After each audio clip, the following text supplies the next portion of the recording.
नमस्कार, मी सुनीताज किचन रेसिपीमध्ये आपलं मनापासून स्वागत. तर आज आपण बनवणार आहोत मेथी पराठे. मेथी पराठे हे आपण नाश्त्यासाठीही खातो. त्याचबरोबर ही रेसिपी तुम्ही शेवटपर्यंत बघा. आपण बनवतोय मेथी पराठे. तर या ठिकाणी मी मेथी निवडून घेतली आणि स्वच्छ धुवून पण घेतली. ह्याचे फक्त पानं घेतल्यात. त्याचबरोबर याच वाटीनं मी मेथी अशी दाबून घेतली होती. याच वाटीनं मी पीठ घेते गव्हाचं. या वाटीनं मी बेसन घेतलंय. त्या वाटणासाठी स्वच्छ धुवून कोथिंबीर घेतली, 10-12 लसूण पाकळ्या घेतल्यात, आलं घेतलंय, 2 हिरव्या मिरच्या घेतल्यात, ओवा आणि जिरं घेतल्यात. हे याचं वाटण आपण तयार करणार आहोत. आणि ह्या पिठामध्येच मिसळण्यासाठी मी हे दही घेतलंय, पण ह्याच्यात दही फक्त मी 2 चमचेच घालणार आहे. आणि त्याचबरोबर त्याच वाटणामध्ये त्या भाजीच्या ह्याच्यामध्येच टाकण्यासाठी लाल मिरची घेतली, त्यानंतर धने पावडर घेतली, हळद आणि चवीपुरतं मीठ. तर आपण ही आता भाजी कट करून घेऊया. होईल एवढी आपण चिरून घेऊया तिला. ही भाजी आपण होईल एवढी बारीक चिरून घेऊया, कारण ते पिठामध्ये आपण पूर्णपणे मिसळणार आहोत ना, मळणार आहोत, त्यामुळे चिरून घेऊयात बारीक. आपण अशा प्रकारे ही चिरून घेतली भाजी. एका भांड्यामध्ये हे काढून घेऊयात.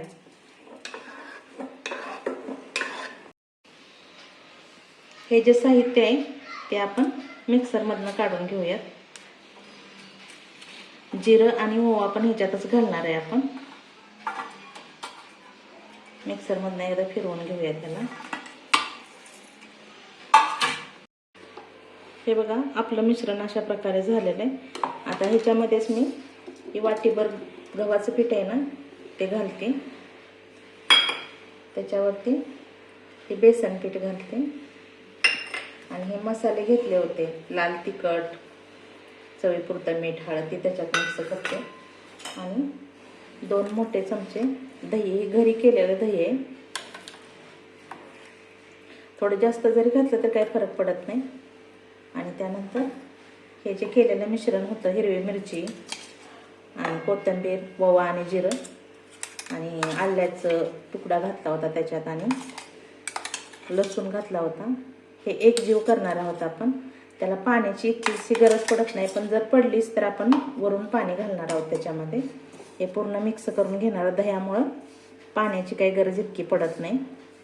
हे पूर्णपणे मिसळून घेणार आहोत आपण. आणि वाटलंच तर वरून थोडं पाणी घालून हा घट्ट असा एक गोळा तयार करून घेणार आहोत. आपण याच्यामध्ये अजून थोडं पाणी घालावं लागेल. आधी पाणी घातलं नव्हतं, आता थोडंसं पाणी घालूया ह्याच्यामध्ये. उगं थोडंच घालत राहायचं. खूप पण पातळ करायचं नाही. आपण चपातीची कणिक कशी करतो त्या पद्धतीनं करायचं आहे. आणि परत हे लाटून घेणार आहोत आपण. हे बघा,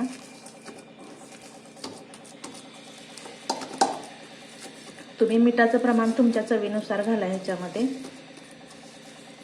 हे बघा, अशा प्रकारे. आणि हे याला वरून आपण थोडंसं तेल लावून घेणार आहोत.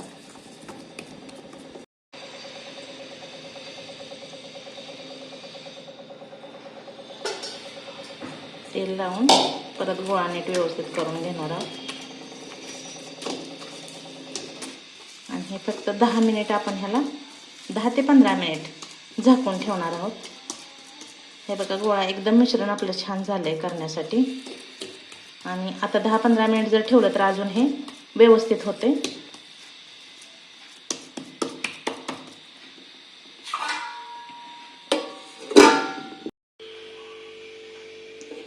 10 ते 15 मिनिट झालेत. आपला गोळा कसा झालाय बघा, अगदी व्यवस्थित झालाय.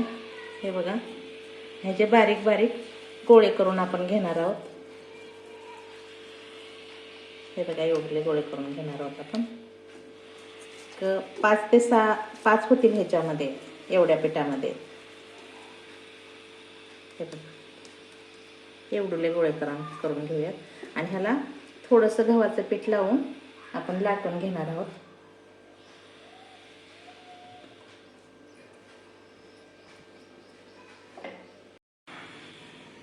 आपण लाटून घेऊया याला. अगदी बारीक हाताने लाटून घ्यायचं, कारण ह्याच्यात मेथी आहे ना, त्यामुळं बारीक हाताने एकदम लाटून घ्यायचं, हलक्या हाताने. कुठं प्रवासात वगैरे जायचं असेल तर 4-5 दिवस सरळ टिकलं जातात, हे खराब होत नाहीत. त्याचबरोबर मुलांना जर डब्यात द्यायचं असेल तरी आपण देऊ शकतो. एकदम पातळ लाटायची, जाड नाही करायची.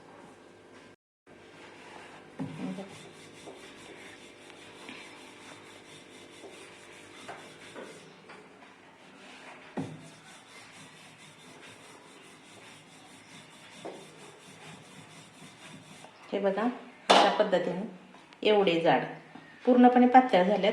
आपण तव्याला तेल लावण्यापेक्षा आपण ह्या पराठ्यालाच तेल लावून घेऊयात, कारण चिटकणार नाही खाली तव्याला. त्यासाठी ह्यालाच तेल लावून घेणार. मी गॅसवरती तवा ठेवलाय गरम करायसाठी. हे टाकूया आपण तव्यामध्ये आता.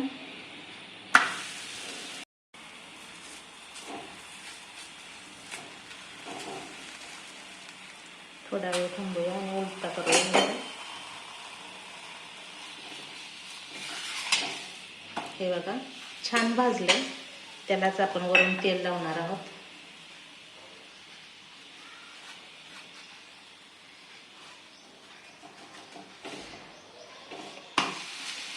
आणि खरपूस असं भाजून घ्यायचं. हे तुम्ही चमच्याने पण तेल लावू शकता.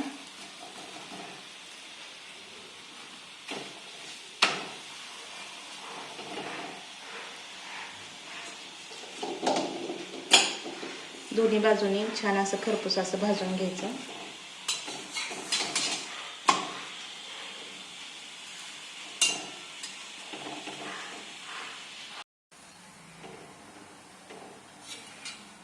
हे बघा, दोन्ही पण बाजूने अगदी व्यवस्थित भाजले. गॅस पूर्णपणे मोठाच केलेला होता, कारण कमी गॅसवरती हे शेकलं जात नाही व्यवस्थित. आता मी गॅस कमी करते आणि काढून घेते. आपण जाळीवरती काढून घेऊया. आणि यानंतर अजून मी तुम्हाला एक लाटून दाखवते.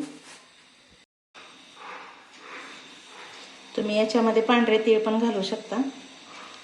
नाही घातले तरी पण चालू शकतात, घातले तरी पण चालू शकतात. किंवा वरून जरी असे पांढरे तीळ जर पेरले ना तरी पण छान दिसतं आणि लागतात पण चांगले.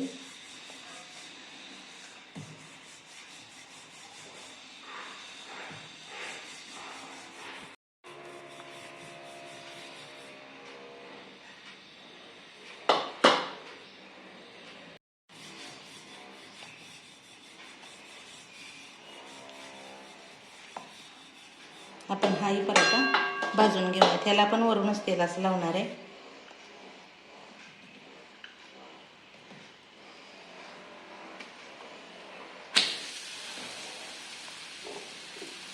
गॅस मोठा करते.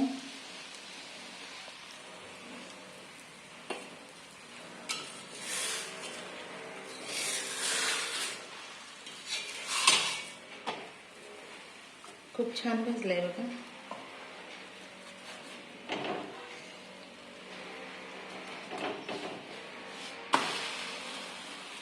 असा दुसऱ्या पण बाजूने भाजूया.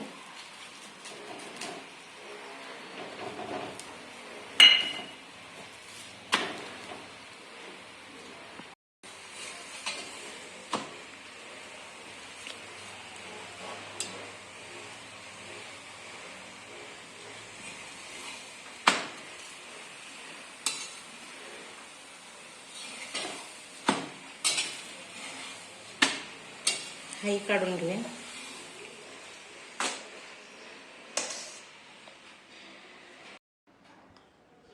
आपले पराठे तयार आहेत. हे बघा, तुम्ही बघू शकता.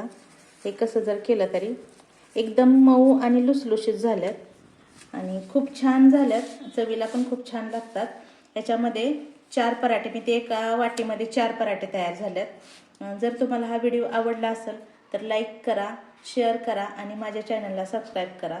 आणि हे दह्याबरोबर किंवा लोणच्याबरोबर खूप छान लागतात.